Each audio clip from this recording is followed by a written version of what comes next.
We're going to do a few things before we get started with the workshop. Our first thing we're going to do is Gigi is going to present our Tech Person of the Week. All right, so this person's Tech Person of the Week is Sue Black. So she's a computer scientist and she founded a charity called Tech Mums. So it's an organization which teaches mothers tech basics through classes, you know, like with a lot of kids in school using technology and everything, parents might not be able to keep up as well. So her organization helps people or helps mothers learn technology so they can then use that to help their kids and everything. And she is also known for her Save Bletchley Park campaign. So that was actually a site of the World War II code breakers. And she wrote a book on the subject that was the #1 fastest crowdfunded book. I don't remember what organization specifically, but she's now an associate at an all-female tech consultancy, and she's also a mentor at Google Campus for Mums. That's a really cool Tech Person of the Week. For those of you who are new or if you haven't been to our meetings before, Tech Person of the Week is basically a segment we do at each of our meetings to highlight just someone in tech who we feel like deserves more recognition. This was a great one. Thank you, Gigi. All right, before we get started with our Git and GitHub workshop, we just want to, Danya was supposed to be here and showcase this, but she thought this was important to show. It's basically the reason why you should use Git and GitHub. This screenshot is a screenshot of emails from Danya to her, I think, Fundies 2 partner. This is basically what they had to do before Danya and her partner discovered how to use Git and GitHub to share their code. Before it was just email, and she told me to mention that there was a lot of mistakes made because of copy and pasting errors. So this is just a slight preface into why this is a good tool to learn. Liam, do you want to share your screen and get us started on this? Sure. So before I jump into things, I just want to get a feel for how many people actually have used Git before. So if you guys open up the participants menu, there's a yes and a no option down at the bottom. So if you have used Git before and you feel sort of comfortable with it, you can just click the yes. And if not, you click the no.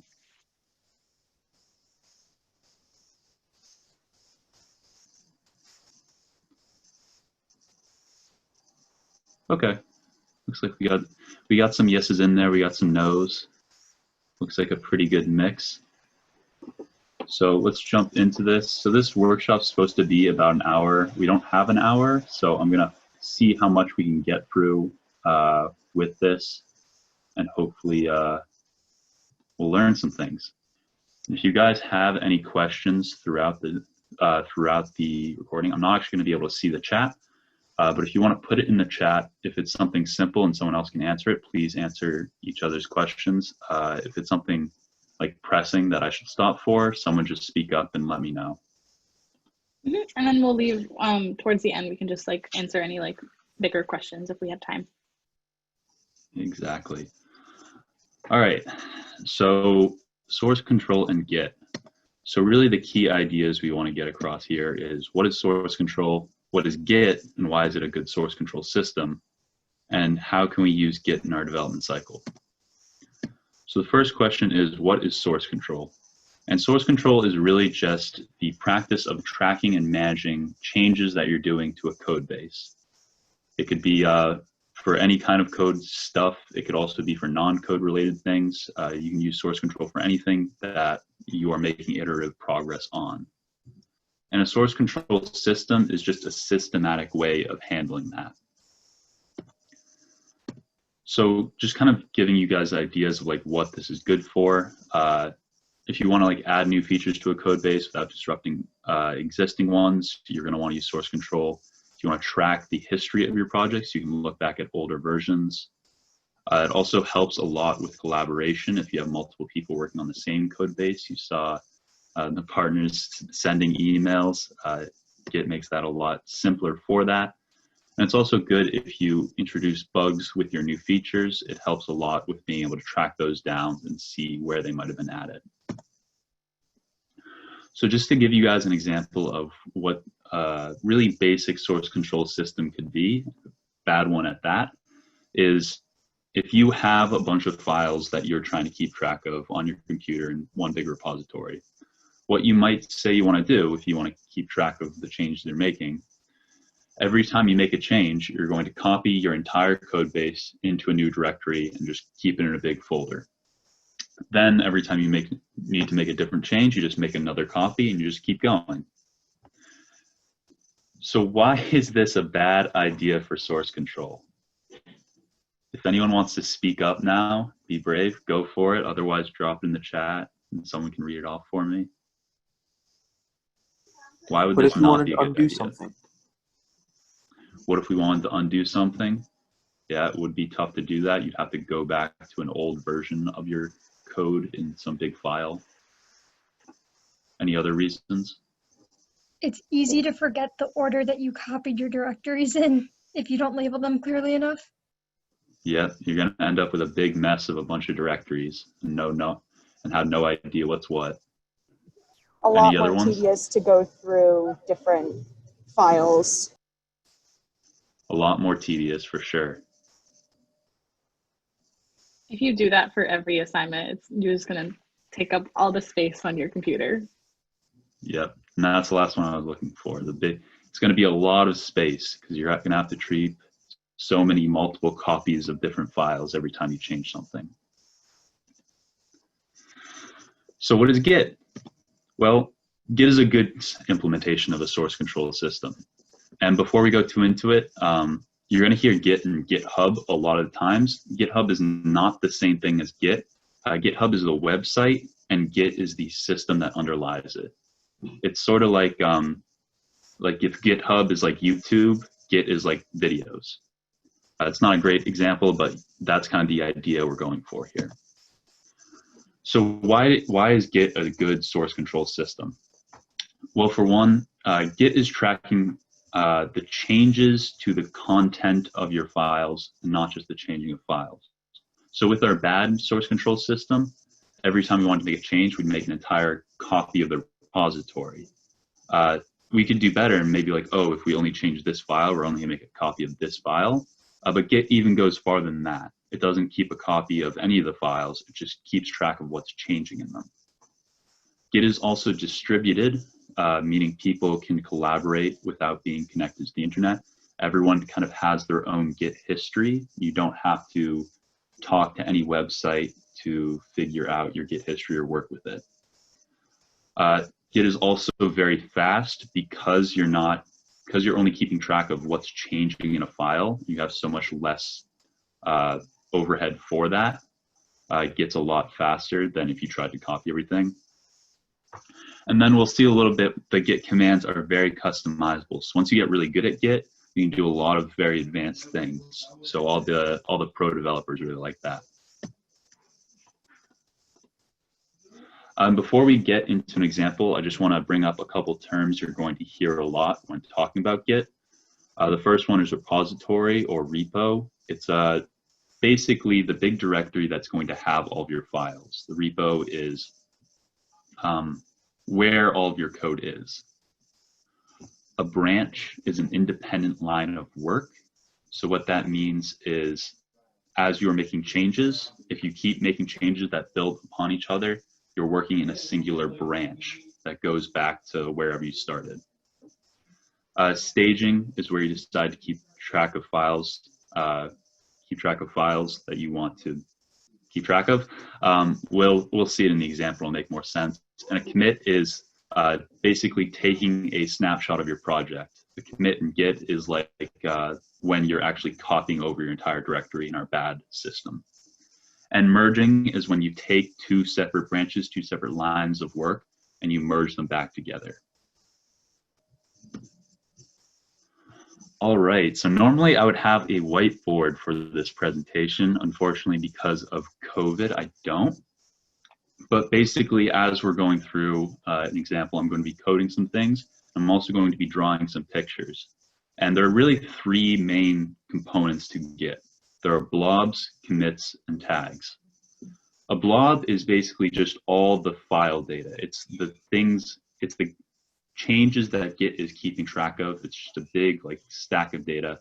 We're going to be drawing those as circles, and I'll show you this when we really get into it. Commits, as we already learned, are the snapshots. We'll be drawing those as arrows from one blob to the other. And tags are the last important concept in Git. And tags are a really important thing that a lot of people kind of start using Git and they don't really know about tags specifically. But there are three types of tags that are used in Git. There's a head tag, a commit tag, and a branch tag. A head tag is just going to indicate the blob, the branch, the line of work that we're using, that we're currently working on. The commit tag is going to be given every time we make a commit. Git is going to add a tag, which is just an identifier to identify that commit in that specific place in our history. And the last type of tag is a branch tag, which for every branch, every line of work that we're using, we have a tag that refers specifically to that branch. Again, I'm hoping this is going to make more sense as we get into things. All right, so let me learn with an example. Just take this off. All right. So I'm going to be doing this entirely in the terminal. I'm using Git Bash. I'm on Windows right now. All these commands will work fine if you're using like a Mac system or a Linux system. If you're using a regular Windows terminal, I would suggest you download Git Bash. It's going to be a lot easier for you in the long run. The only thing that changes is some of the commands that I'm using have different names in Windows. All right, so let's get into it. The first thing I'm going to do is I'm going to create a directory. We'll just call it Git Practice. And once I go into that directory, we can see we are now in an empty directory, nothing special here.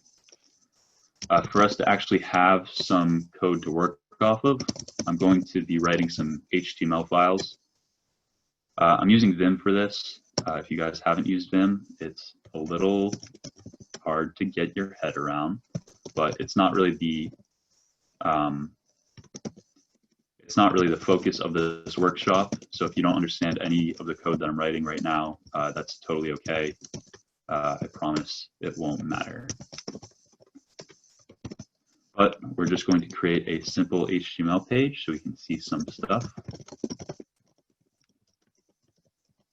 You guys are going to watch me type for a minute, hopefully not too long.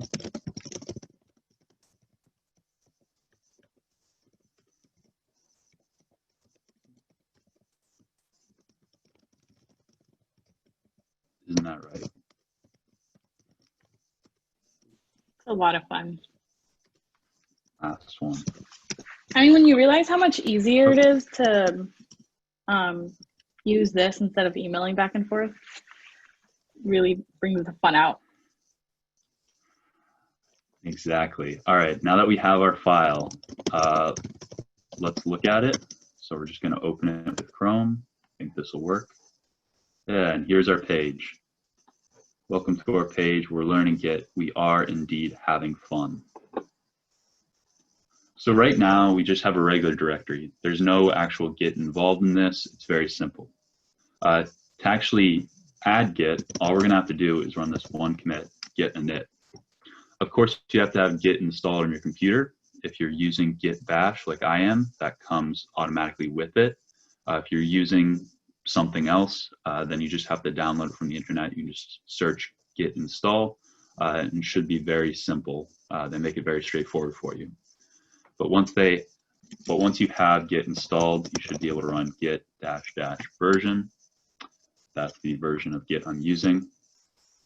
And then when I'm in my directory, I have my one file. I'm going to call git init.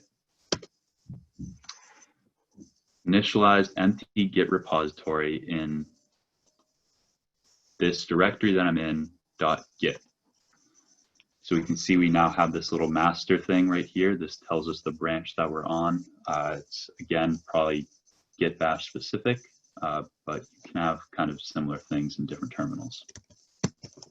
So we're just going to clear our console. And so what actually happens? I'm going to call ls-a. That's going to show us these 3 hidden files in our repository. And we can see we have this .git directory. And this .git directory is the only thing that separates a regular directory from one that's controlled by Git. In that directory is where it is storing all the different information about the different changes that you've been making, the different branches that you could be using. Basically, everything that makes Git work is going to be stored in this directory, so it's not cluttering up your project. If you want to go look around in there, you can. We're not going to do that right now since it's not very useful for us. The other thing you're going to have to do if this is your first time using Git is you're going to have to call git config user.email, and then you can give it your email. This isn't actually my email. Don't try emailing this. And then you'll also have to call git config user.name. This is my name. And call both of those. The reason for this is when we're actually taking commits, we're making screenshots in Git. Git keeps track of who's actually doing that, so you can go back and see who made what changes. And the only way it can do that is if you tell it who you are. All right, so let's jump into it. So the most basic command that you're going to be using while you're using Git is git status. When you run git status, you get a bunch of different information. It'll tell you we're on branch master right now. We don't have any commits yet, and we have some untracked files, index.html. So an important thing to know about Git is that it's opt-in for tracking. So by default, if you have a Git directory that's being tracked, and then you add a file, Git's not going to track that file automatically. There's a lot of reasons for this. Basically, you don't really want to track every file in source control. For most things you do, but so things like password files, you don't want to check into your Git history. Git history by default is also public, so putting your password out there is a bad idea. Also things like generated files, if you have a bunch of, if part of your program generates a bunch of other files that it uses, you don't want to check that into Git because that's just going to make your size a lot bigger and not really going to give you any benefit there. Hey Liam, someone in the chat is wondering if we can get like a brief recap of where we're at so far. Absolutely. So where we're at so far is actually at the very beginning. We have nothing checked into Git and nothing has happened yet. So nothing is being source controlled. All we've done is create that .git directory. So I'm going to move a little bit farther forward and then I'm going to take some time and show you where we're at with more of a diagram. Sounds good.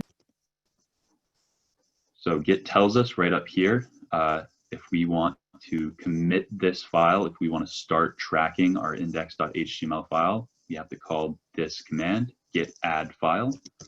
We'll do just that, git add index.html. Pro tip for people that aren't used to using the terminal, if you click tab, it can auto-complete a lot of your file names, which makes things a lot simpler. We'll ignore this warning. It's just because of the text editor I'm using, but it's not important for us. So once I add our file, I can call git status again. Now we can say now we can see changes to be committed, and we have our new file index.html. Again, nothing is being tracked yet. We just added it to our staging now. So if we want to actually check it in and take our screenshot, what we have to call is git commit. When we call git commit, we're going to be taken into this text editor. Again, this is Vim. It's going to have some like weird commands. But basically, if we read the message here, it wants us to give a name to this commit. So So every time you take a screenshot, you have to include a name with it. So I'm going to write a name, my first commit.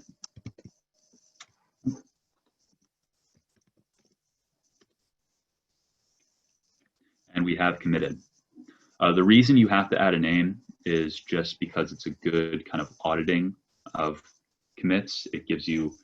It makes it so that you don't have just a bunch of directories with random names. You don't know what's what.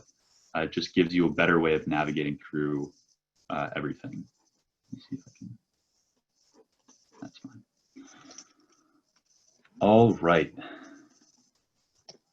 So I'm going to show Git Log now. So Git Log, and I'll draw this in a picture in a second. But Git Log is basically going to look through all the history of the changes that we've made. Of course, we've only made one commit right now, so our history is very short. It looks like I added a colon there by accident. But when we do Git Log, we're going to see a bunch of information about each of our commits. The first thing we have right here is a big, long, unique string for this commit. This is actually our commit tag. So this is how we refer to this specific change. We're going to see this block up here. Again, our head tag, which is where we're currently in, what files we're currently looking at. You can see our head tag is pointing to master, and master is our default branch tag. We also see who made the commit, the date, and the message. So let me jump over into Paint right now. And excuse my terrible drawing skills that are sure to come about right now. But let's draw kind of what we have right now. So when we make commits, like we said, we're going to have blobs of file data. We're going to just represent that as a circle. And every time we make a commit, we get this big long commit tag. So right now, we're just going to call this 1. Pretend this 1 is actually this long string. But to save my writing, we're just going to put it here. I also left these tags over here just so I wouldn't have to redraw them. But we can take our master branch, and right now, our master branch is pointing right to this commit. And we can also take our head tag over here. And our head tag is pointing to our master tag. Okay. Any questions with where we're at right now? Again, reminder, if you have any questions, put them in the chat. Exactly. All right, so let's power forward. We're going to make our history more interesting so that we can do more things with it. So we're going to go back to me writing some stuff. The first thing I'm going to do is maybe we're going to add an about page to our website. So we do that here.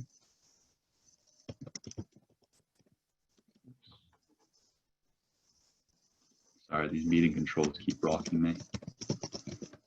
We do title and say about.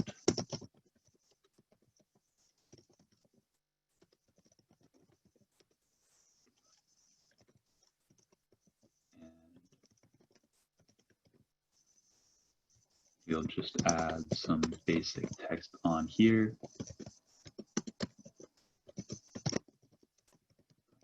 Cool. I'm sure you all knew that already.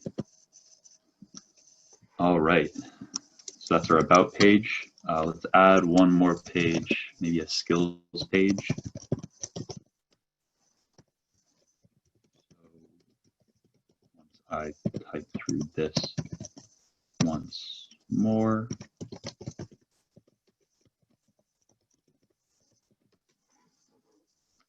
And hide my meeting control. controls once more and fix my typo.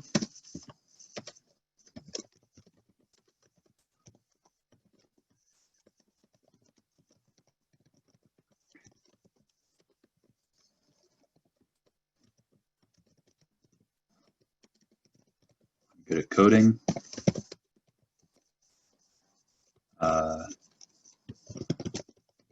Not typing. Drawing. Long. Good at rip sticking. We could add drawing to the list, but I don't want to be too braggadocious, so we'll leave it at this.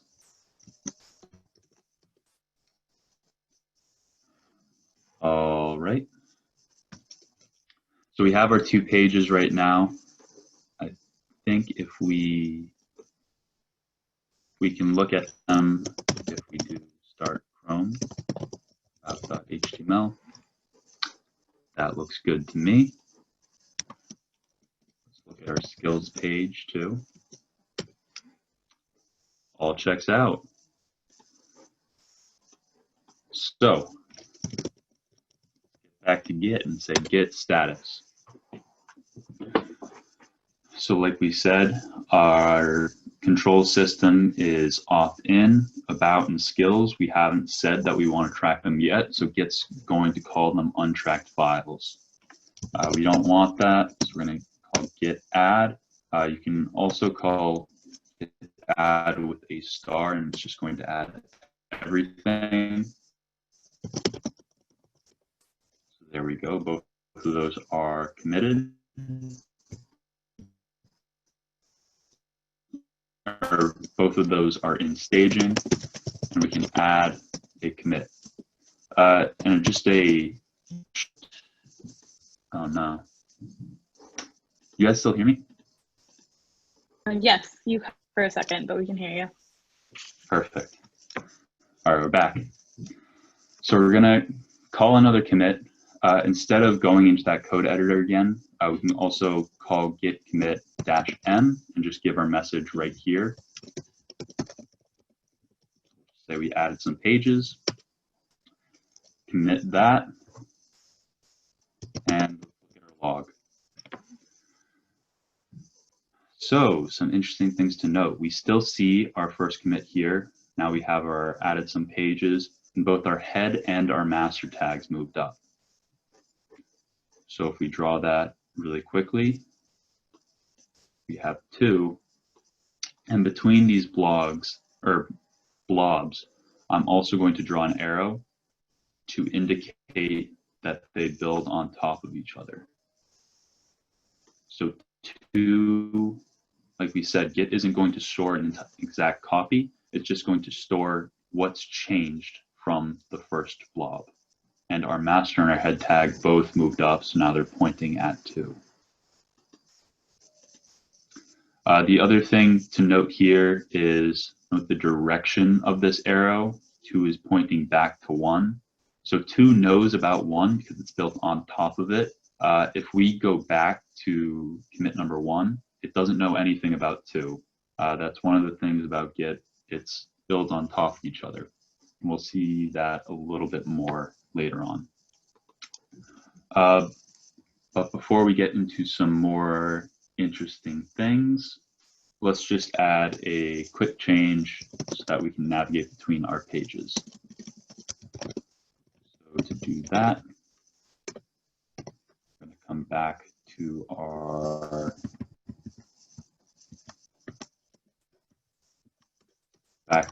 index page. We'll add a list of things right here. Some basic HTML. If you guys want to learn more about it, come to a C4C workshop at some time.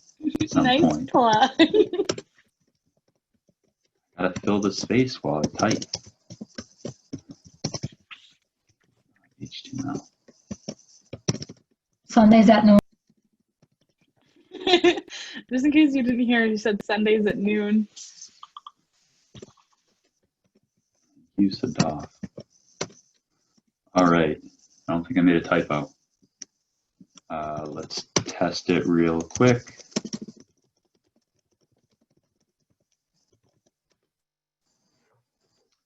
Now if we go to the About Me, there we go. We can see all about me. We can also see my skills. Still accurate. All right, we know the deal now. Git status. Notice that now instead of saying untracked files, it says modified. So not only do you have to specify that you want to include a file itself, you have to specify you want to include a change to files that are tracked. So we'll add our index file, git add index, and we added navigation.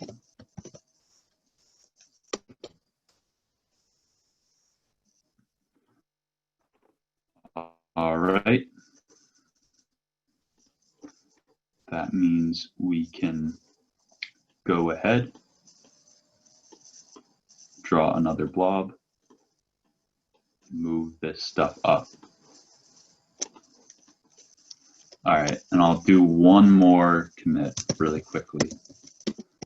We're going to add a color to our page, make it a little bit more entertaining. Color.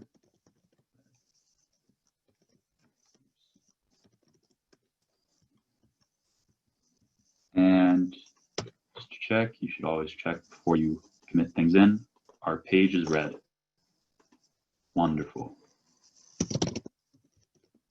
We'll add our index, make it commit.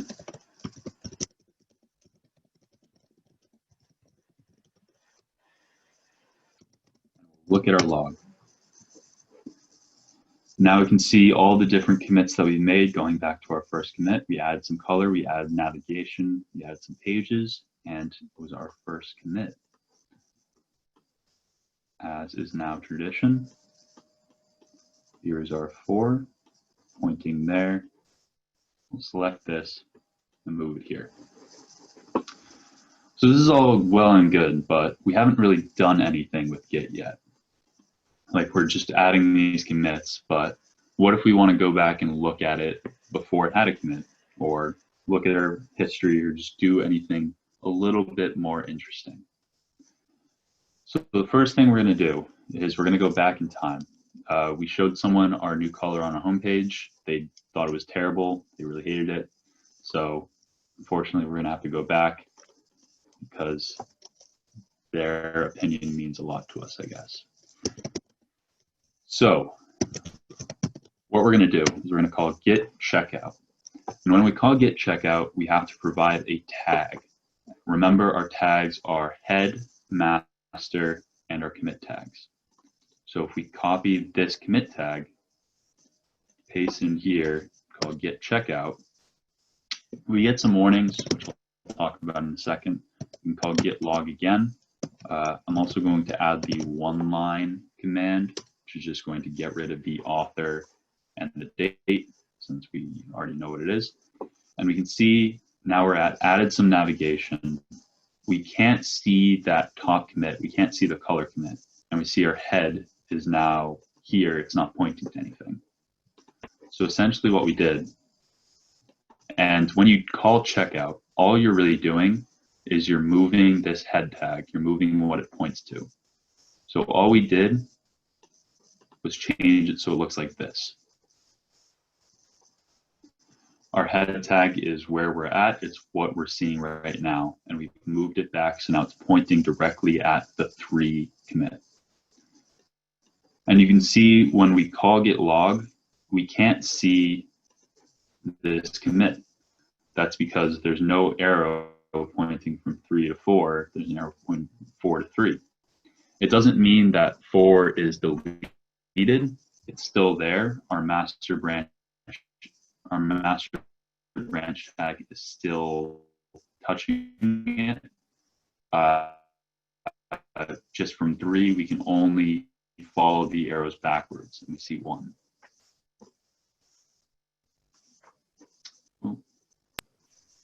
We can't So see good, you. right? The internet's not cutting me out? We can't see you. Oh no. Am I Oh, we back? can see. Yeah. Ah. All right.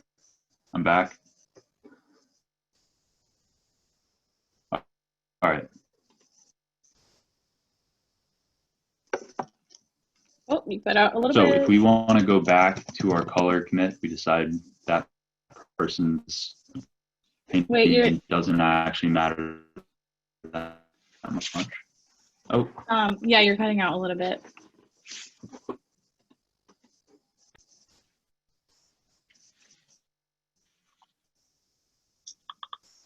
Am I good? No. Yes. Sorry guys, the Wi-Fi is terrible. We'll never get Comcast. Hope it's You're fine. I can hear you. It's just I don't know if you're what you're moving on your screen. Oh, okay. Type something. Yeah, there we go. You're good. All right. Let's hope we're okay. All right. So if we want to go back to our color commit, we decide, that person's opinion doesn't matter too much. All we have to do is call Git Checkout again. And instead, we're not going to call a commit tag. We're going to call the branch tag instead. Called Git Checkout Master.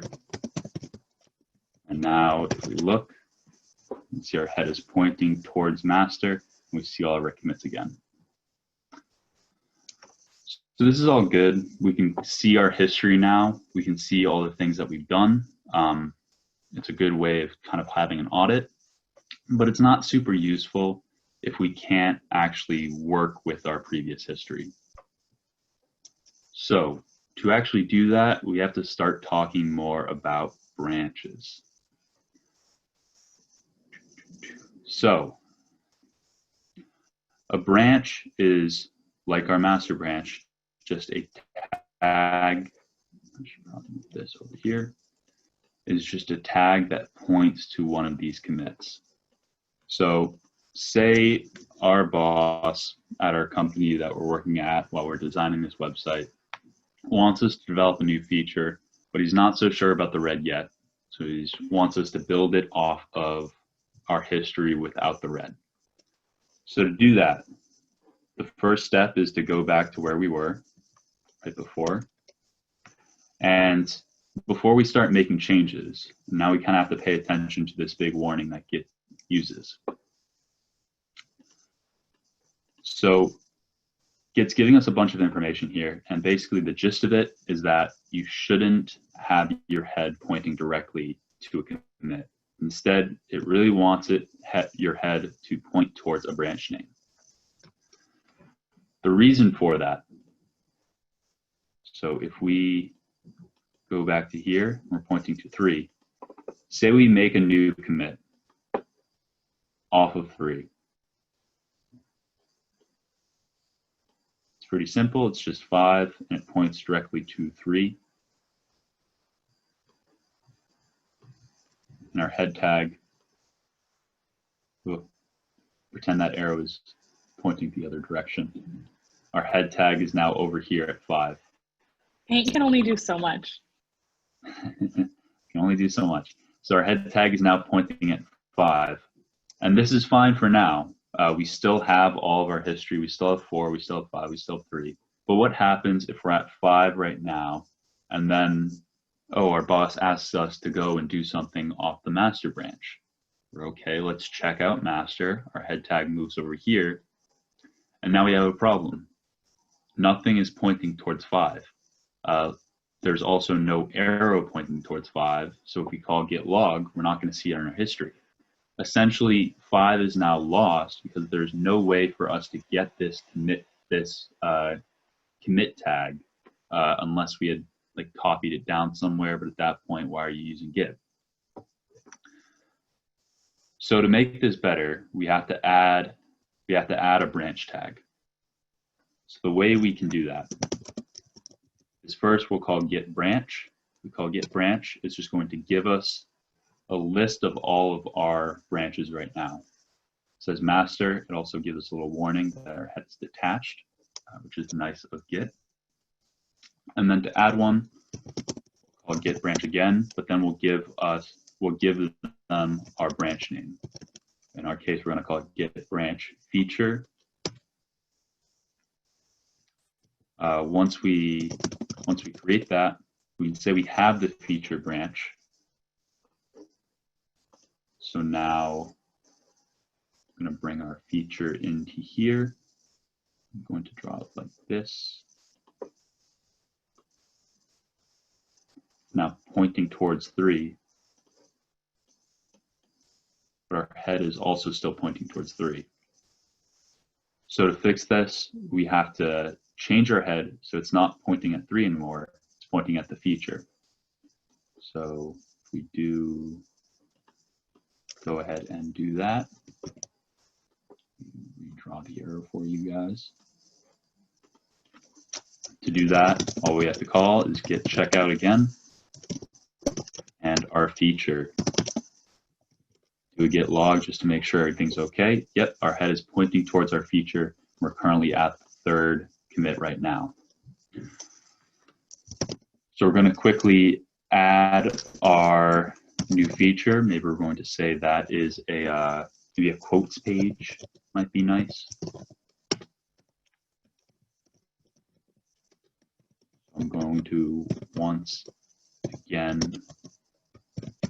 try to write things.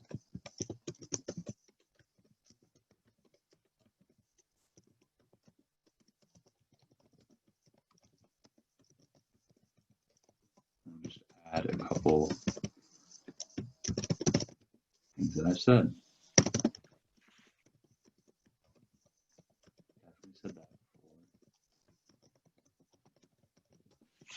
before. Hey Liam, I don't want to cut you off, but we're at like 6:50. So after this, can we just do like a quick overview of all of like the basic Git and GitHub terms and like how they're used before we wrap up? Yep, no problem. So once we add our quotes page, once again, we're going to do the same thing. I'm going to add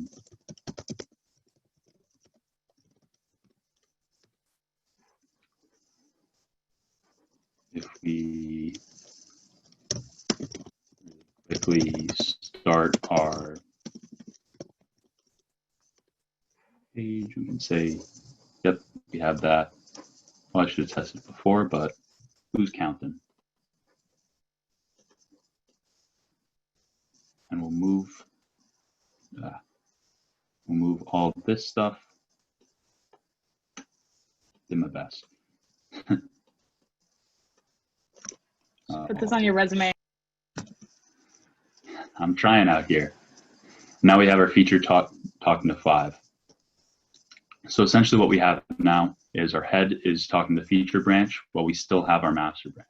So we have 2 independent branches, 2 independent lines of work that we can work off of and point our head to if we want to work on one or the other. The very last thing I'm going to show, and I'm going to try and do this quick, is what if our boss is like, this is great, the color's great, we want both of them, we want to merge them in. To do that, we're going to have to use a merge commit. And essentially what that's going to look like in our tree is one of our blobs, and it's going to point to both of these.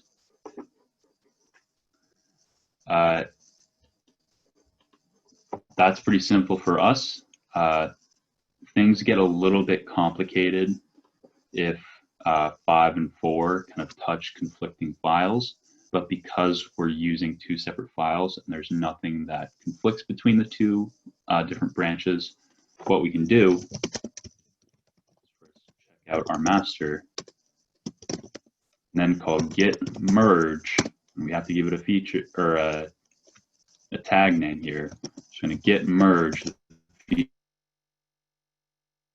feature branch. We do that, have a commit message. And by default, for merges, it's going to call Git's going to give you this name, Git branch feature. Call WQ. Look at our log, and now we can see both our added a quotes page commit here, and our added color to home page commit, along with our merge branch feature right there. So what we've done. Move this up here, move this, you know where it's pointing. back here. And essentially, this is the majority of Git. It's really just a bunch of branches, some merging. You can do different things with rebasing, where it's changing your history and changing where these different arrows are pointing. But essentially, it all kind of boils down to just adding blobs and pointing them to different commits. So with that, I know we're running a little bit up on time. So I just want to give people a chance to ask any questions, ask anything clarifying, or go through any kind of recap that people would want. Liam, I have one thing that might be useful for a recap. So if you're thinking about a student that's in Fundies 1 or Fundies 2 that's working with their partner remotely, what would their best strategy be for trying to use Git, like the simpler parts of it, and what are the types of things that are going to be important for them to know? That's a great question. And once you start working with other people, it gets a little bit complicated because you have to start working with remote. You have to start working with GitHub itself. What I recommend for that is you can, there are a bunch of resources, and I can send more out after this meeting if you want. I kind of teach you the basics of that. But even with a remote branch, if someone else is doing the work, it all kind of boils down to just merging different lines of work and adding commits. I really recommend for anyone just like starting off in CS, if you have like notes that you're taking for classes on your computers, put it in Git, just add source control to it. At its simplest, it's really just a good way of keeping track of changes, and every time you make a change, you can add a commit, and it'll make it a lot simpler to go through your history, keep track of what's happening there. Unfortunately, I don't have a ton of time to go into the remote stuff. But yeah, no, that makes sense. It would be great if you can send us those list of resources, though. We could send them out to everyone. I have Practice does make perfect setup. I have a question my presentation notes for this too. Yes. Before you wrap up, when was the moment that you realized that you needed to use Git and GitHub? It was my first co-op, which you guys all have a head start on me then if you're freshmen or second years. Your fall semester is when because the other thing about this is if you ever want to get a job in software, pretty much everywhere is going to use Git or Git concepts. Some of your classes, they're going to force you to use Git. I know, pretty sure OOD does, right? If not OOD, then software dev, systems too, yep. Pretty much a ton of classes are going to force you to use Git. So it's only a matter of time. So it's probably better to learn it now when you can get more use out of it versus having to learn it either on the job or in your classes when it's a lot more high stakes then.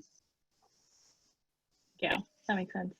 I would recommend for practice too, like Sadaf mentioned in the chat, practice does make perfect. So you really just have to try it out. It might not work, and then just try out, like write it right, and then just do like a test.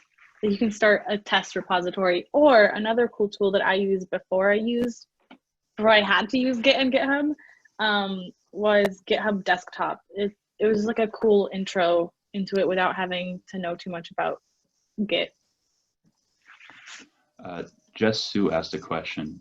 Can you say Git is the language used to commit changes to GitHub? That's a really interesting question. So Git exists without GitHub. So GitHub is really just a hosting software. The same way videos exist without YouTube. There are other ways that you can put your Git stuff into there. Git is a language for, I wouldn't really call Git a programming language per se. It's more of a control system and a syntax that goes along with it. So it looks like you're writing code, but it's not like a programming language. It's more of just like a syntax for a control system that it uses. That's a really interesting question, though. One quick thing I want to add is that you definitely don't want to go back and change your history, because eventually when you're developing software, you have different dependencies. Like other people might have their own clones, their own copies of your work. And if you go back and make change to your repository in terms of how the history looks, that could like really mess up everything for everyone else. So make sure to keep sure that like sensitive information is kept out. And if you accidentally make a commit with sensitive information, you kind of don't want to change that. You just need to like get that information, if it's possible, to be updated and changed. So if you're using a password, just get a new password.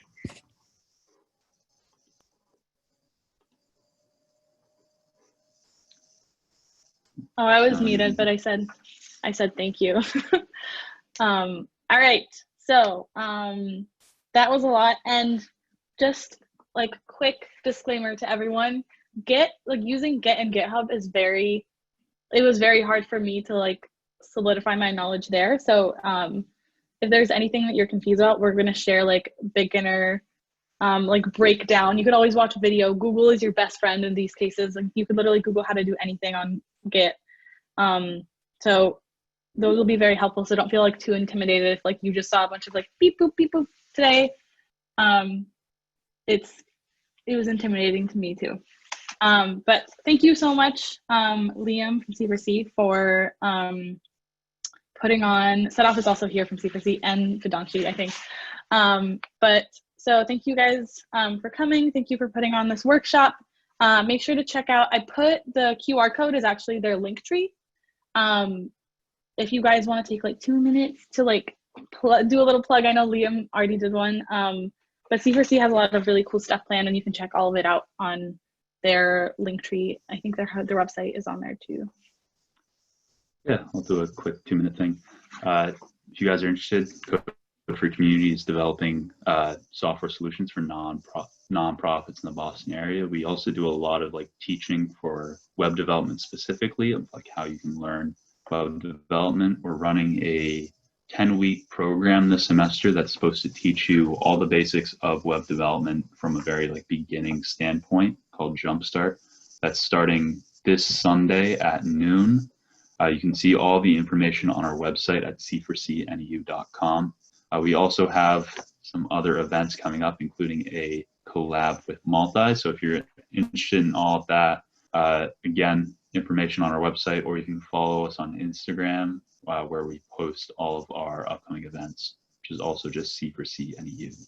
But thanks for having us. It was fun. Thank you for coming.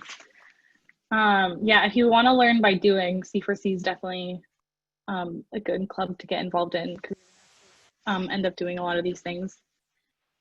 All right, quickly before we wrap up, next week we're doing a racism in tech workshop.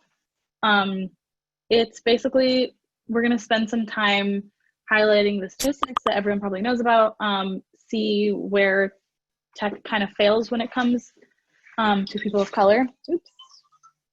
And then we can share our experiences. If you want to share your experiences, you can do like an anonymous thing. If you just want to talk about them, it can be a rant session also if you want. So that's going to be a fun event. So make sure you come and mark your calendars, the 30th of September. Yeah, make sure you come to that. Reload. Okay, hold on. Okay, can everyone see this? Hold on. All right, I'm just gonna keep it like this, but everyone can see the QR code and the bit.ly link, right? Yes. Cool. Yeah, so we love your feedback. So make sure you drop any feedback that you have in the feedback form. You can use the bit.ly link or the QR code. I'm gonna play some of the music while we wrap up. Can you guys hear that? Okay, cool. But yes, thank you so much for coming. You can stick around if you want to chat for a little bit. Feel free, but thank you guys. Have a good night.